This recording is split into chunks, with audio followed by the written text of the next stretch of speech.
नमस्कार दोस्तों, आज के इस वीडियो में मैं आप सभी को सकट चौथ की व्रत कथा सुनाऊंगी। माघ मास के कृष्ण पक्ष की चतुर्थी तिथि को सभी माताएं अपने बच्चों की लंबी आयु के लिए भगवान श्री गणेश जी की पूजन करती हैं और व्रत रखती हैं। सकट चौथ को और भी कई नामों से जाना जाता है, जैसे कि संकष्टी चतुर्थी, गणेश चौथ, लंबोदर चतुर्थी, माघी चौथ, तिलकुटा चौथ आदि नामों से जाना जाता है।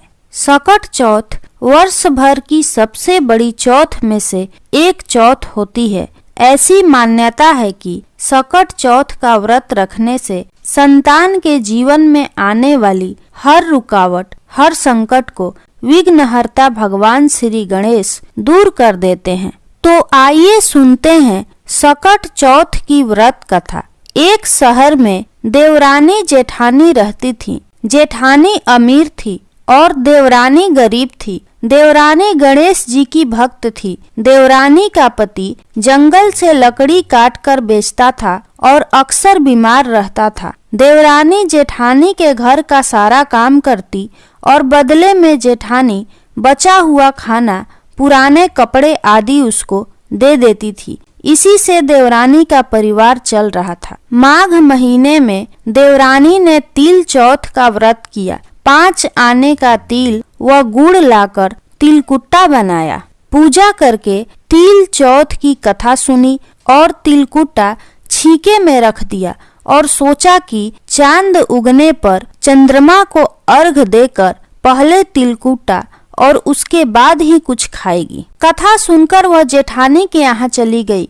खाना बनाकर जेठानी के बच्चों से खाना खाने को कहा तो बच्चे बोले, माँ ने व्रत किया है और माँ भूखी है। जब माँ खाना खाएगी हम भी तभी खाएंगे। फिर उसने जेठ जी को खाना खाने को कहा तो जेठ जी बोले, मैं अकेला नहीं खाऊंगा। जब चांद निकलेगा तब सब खाएंगे, तभी मैं भी खाऊंगा। जेठानी ने उससे कहा कि आज तो किसी ने भी अभी तक खाना नहीं खाया, फिर मैं तुम्हें खाना कैसे दे दूं?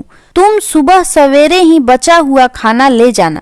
देवरानी के घर पर पति बच्चे सब आस लगाए बैठे थे कि आज तो त्योहार है, इसलिए कुछ पकवान आदि खाने को मिलेगा। परंतु जब बच्चों को पता चला कि आज तो रोटी भी नहीं मिलेगी तो बच्चे रोने लगे। उसके पति को भी बहुत गुस्सा आया। वह कहने लगा, सारा दिन काम करके भी रोटी नहीं ला सकती तो काम क्यों करती हो? पति ने गुस्से में आकर पत्नी को कपड़े धोने के धोने से मारा। धोना हाथ से छूट गया तो पाटे से मारा। वह बेचारी गणेश जी को याद करती हुई रोते रोते सो गई। उस दिन गणेश जी देवरानी के सपने में आए और कहने लगे, धोने मारी पाटे मारी, सो रही है या जाग रही है? वह बोली, कुछ सो रही हूँ, कुछ जाग रही हूँ। गणेश जी बोले, भूख लगी है, कुछ खाने को दे। देवरानी बोली, क्या दूं? मेरे घर में तो अन्न का एक दाना भी नहीं है। जेठानी बचा खुचा खाना देती थी, आज वह भी नहीं मिला। पूजा का बचा हुआ तिलकुट्टा छीके में पड़ा है, वहीं खा लो।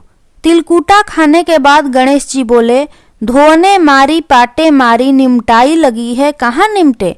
वह बोली, यह पड़ा है घर, जहाँ इच्छा हो वहाँ निमट लो। फिर गणेश जी बच्चे की तरह बोले, अब कहाँ पोछूं?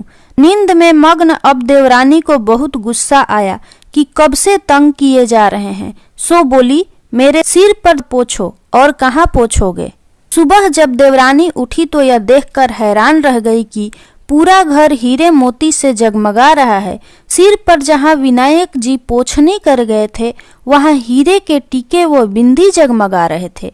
उस दिन देवरानी जेठानी के यहाँ काम करने नहीं गई। बड़ी देर तक राह देखने के बाद जेठानी ने बच्चों को देवरानी को बुलाने भेजा।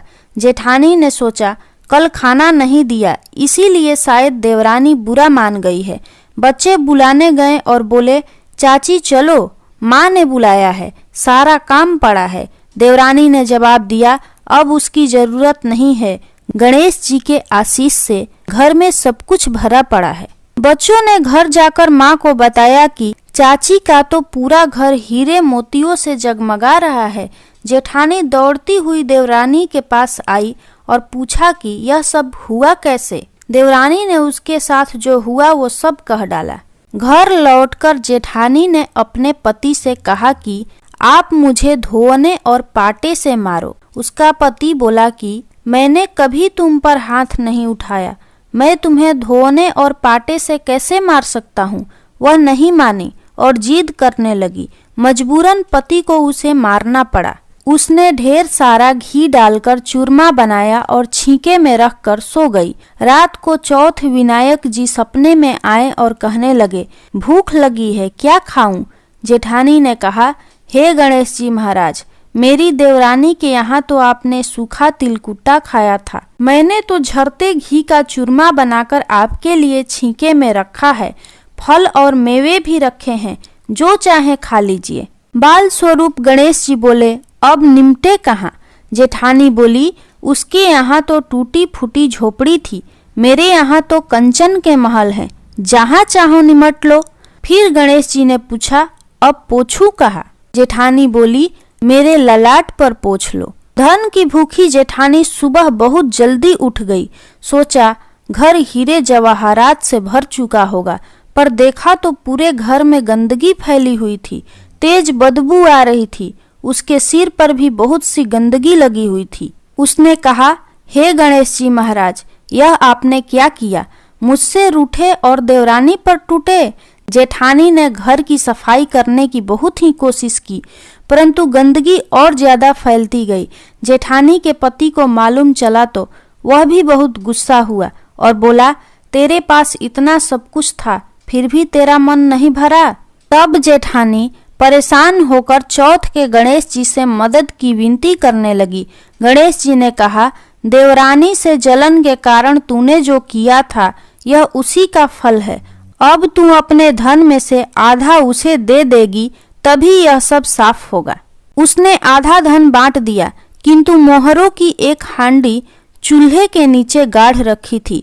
उसने सोचा किसी को पता नहीं चलेगा, और उसने उस धन को नहीं बांटा। उसने कहा, हे श्री गणेश जी, अब तो अपना यह बिखराव समेटो। वे बोले, पहले चूल्हे के नीचे गाढ़ी हुई मोहरों की हांडी सहित ताक में रखी 2 सुई के भी 2 हिस्से कर। इस प्रकार गजानन ने बाल स्वरूप में आकर सुई जैसी छोटी चीज का भी बंटवारा किया और अपनी माया समेटी। हे गणेश जी महाराज, जैसी आपने देवरानी पर कृपा की, वैसी सब पर करना। कहानी कहने वाले, सुनने वाले व हुंकारा भरने वाले सब पर कृपा करना, किंतु जेठानी को जैसी सजा दी वैसी किसी को मत देना। बोलो गणेश जी महाराज की जय, चौथ माता की जय। दोस्तों, यदि आपको यह कथा अच्छी लगी हो तो कमेंट बॉक्स में जय श्री गणेश जरूर लिखें।